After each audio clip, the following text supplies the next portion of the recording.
Paano po kung mahirap lang tayo, kulang tayo sa budget, tapos meron tayong sakit sa baga, diba? Lagi tayong nahihirapan dyan.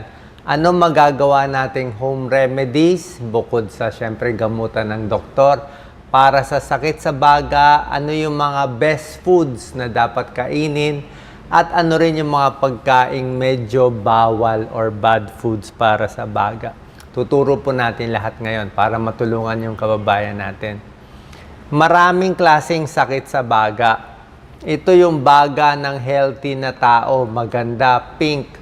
Ito yung baga ng naninigarilyo. Ayan, pag heavy smoker, nangingitim. Kaya maraming sakit pwede makuha. Emphysema, bronchitis, lung cancer, plema, pulmonya, kahit tuberculosis, mas mabilis pa tamaan. So, yan po ang mga iba't ibang sakit sa baga. Ang senyales ng sakit sa baga, bago tayo pumunta sa mga good foods at bad foods, maraming sintomas, pero kadalasan plema, di ba? Maplema, maubo, hingal, hirap huminga, baga usually. Pwede rin puso, pero more sa baga. Minsan, umuubo na may dugo. Pag may dugo, baka sa lakas ng ubo, baka lung cancer, yan ang ayaw natin. Masakit ang dibdib, chest pain, pwedeng puso, pwedeng baga din yan. Nangihina, walang gana kumain, weight loss, syempre, pwedeng baga or puso. Tapos laging hinahapo, wala rin gana kumain yung mga may sakit sa baga. Magbibigay muna tayo ng simple tips para lumakas yung baga, luminis ang baga. Number 1 talaga, tigil talaga sigarilyo. Ito pinaka best tip sa lahat. Karamihan ng sakit sa baga galing sa paninigarilyo. Pag may x-ray, nakita may bukol sa baga, ay tatanong agad ng doktor, naninigarilyo ka ba? Pag smoker, may bukol sa baga, malaki tsansa lung cancer. Pero kung may bukol sa baga, tapos hindi ka naman naninigarilyo, ay malamang hindi po cancer yon. So talagang sigarilyo ang delikado. Habang malakas pa tayo, habang bata tayo, at habang kaya natin, maganda nag-exercise, lakad-lakad.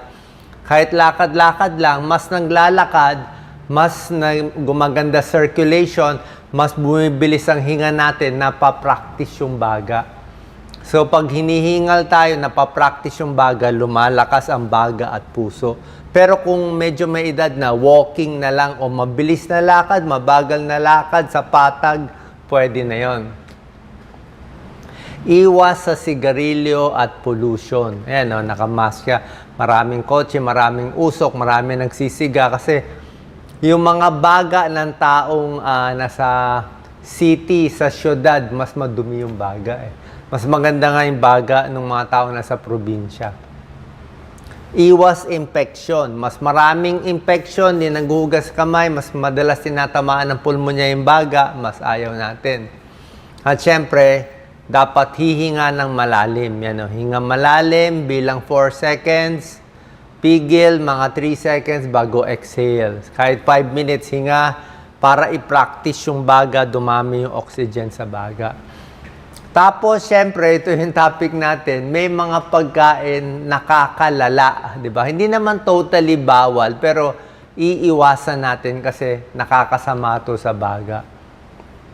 Sobrang alat, sobrang prito, processed meat, tingnan natin isa-isa. Salty foods. Pag sobra alat yung kinakain natin, ang Pinoy talaga, sobra dami tayo kumain ng alat. Base sa pag-aaral, 4 times ang dami ng asin na kinakain natin sa requirement natin.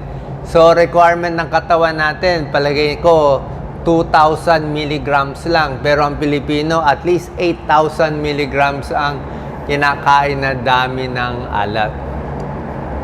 Maraming alat, nakaka-high blood, mas maraming tubig ang nananatili sa katawan, mas hindi maganda sa baga, mas dumadami ang plema. So, salty foods causes fluid retention. Number 2, ang dairy products, gatas, usually, depende sa inyo, pero usually, pinapaiwas o pinapabawas. Meron kasing isang breakdown product ang gatas, ito yon, casomorphin, na medyo nakakalapot ng plema. So kung maplema ka na, maraming mucus, maraming phlegm, tapos mahilig ka sa gatas, baka lang dumami at kumapal yung plema.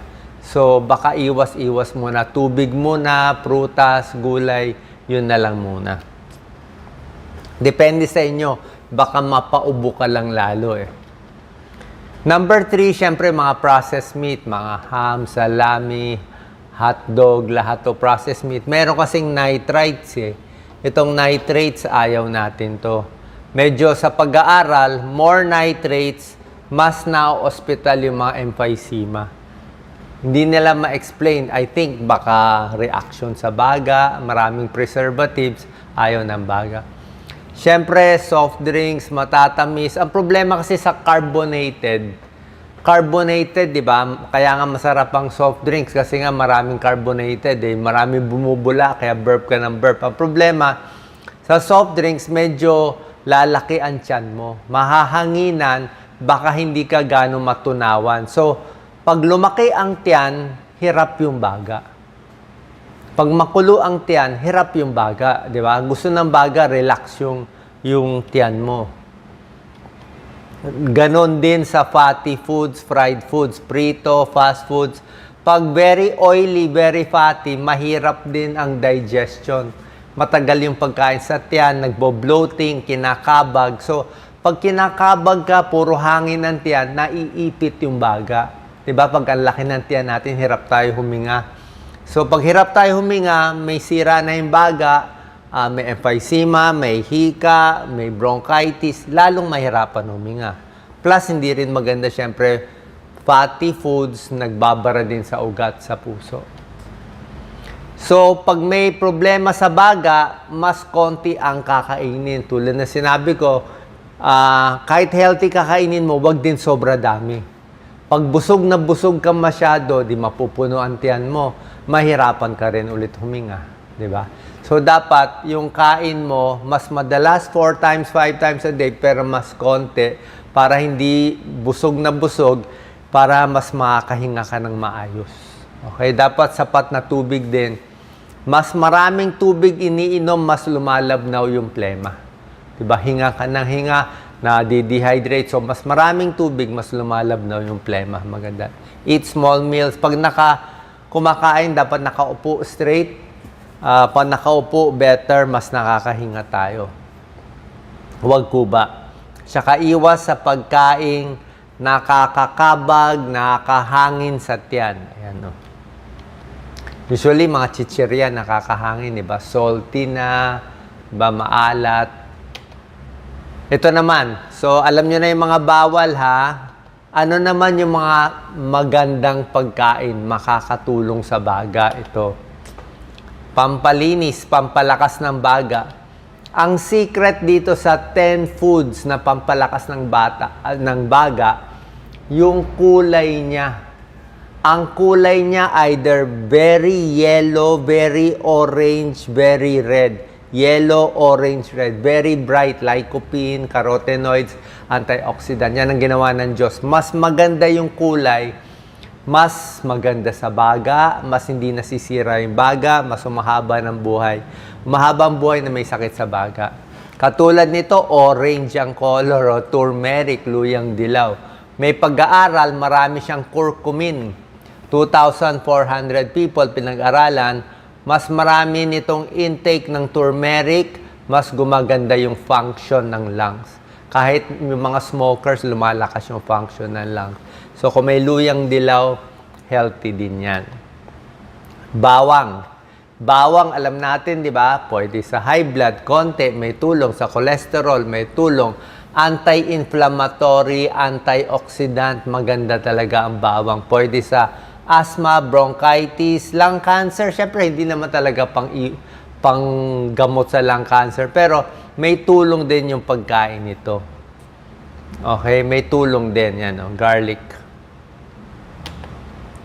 Luya, ginger, di ba? Sa labat, anti-inflammatory, antiviral, maganda sa lalamunan, maganda sa paghinga, malaking tulong din. Pero wag lang masyado matapang yung sa labat nyo. Pag masyadong matapang, baka sumakit ang tiyan. Kamatis, tingnan nyo yung kulay, oh. Very red, di ba? Ang ganda ng kulay, ang daming vitamin C, sobra daming lycopene, napakaganda. Antioxidant, anti-inflammatory. May konting pag-aaral, baka mabawasan yung pagkamatay sa chronic obstructive pulmonary disease, mga emphysema. Tingnan nyo yung kulay, kalabasa, very orange, di ba? Orange, yellow, orange, red. Kaya marami siyang beta-carotene, lutein, zeaxanthin, napakaganda. Antioxidant, anti-inflammatory, very healthy. Kaya yung mga bata, kainin nyo yung makukulay. Diba? Mas marami nito, yung mga smoker kasi, sabi ko nga, tigil sigarilyo. Pero yung dating naninigarilyo, mababa ang carotenoids, antioxidant ng mga smoker. Bumababa yung antioxidant ng smoker. So, kailangan bawiin ng kalabasa. Number 6 out of 10, beans, munggo, garbanzos, napakaganda. Supports lung function, maraming minerals, magnesium, iron, copper, potassium, kasama siya sa Mediterranean diet. Ito yung sikat na diet para sa puso, preserves lung function, pag iwas, nakaka-prevent pala lung cancer at COPD.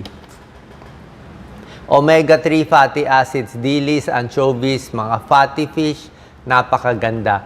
May tulong sa COPD at sa hika. Ayan, nababawasan yung sintomas ng sakit sa baga. Fatty fish, salmon, pwede na rin yung mga bangus, tamban, tawilis, yung mga local fish natin pwede na. More isda, pwede. Okay? Kung mahal ito, doon na lang tayo sa mas mura. Mansanas, apples. Maganda daw mansanas. May antioxidant, quercetin. Pag kumakain ng mansanas, ito, an apple a day keeps the doctor away. 5 apples per week, 1 apple a day. Nababawasan ang tsansang masira ang baga sa chronic obstructive pulmonary disease. Pati lower risk of asthma sa mga bata, may tulong, bata at matanda. Quercetin, antioxidant, flavonoid, marami pang vitamin C ang mansanas.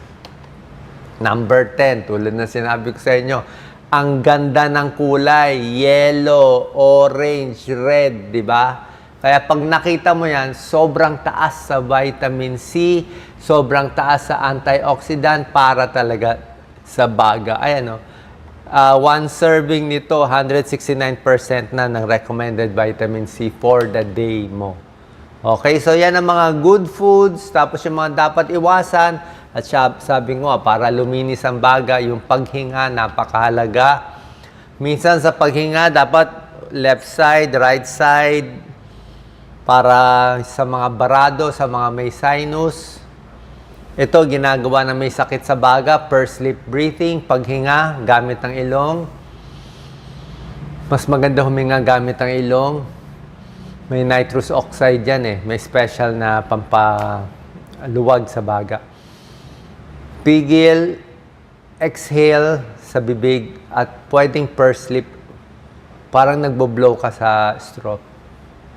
Itong pursed lip breathing, maganda to sa may sira sa baga, sa emphysema, para pag-exhale mo, hindi magsasara yung baga. Yung iba kasi, hinga, exhale, sasara agad yung baga. So ito with pursed lip, dahan-dahan, mas dahan-dahan sasara yung mga alveoli ng baga, mas matagal yung gas exchange, mas maraming oxygen mapupunta sa katawan. Tsaka pag hihinga tayo, pwedeng gamit ang tiyan. Okay? Ilagay isang kamay sa tiyan. Hinga malalim, palakihin ang tiyan. Habang humihinga, dapat lumalaki ang tiyan. Pag lumalaki ang tiyan, nag-expand itong diaphragm natin, mas maraming oxygen. Kaysa yung dibdib. Pag ito lang ang hinga, mahina Pag balikat ang gamit, dapat ang tiyan.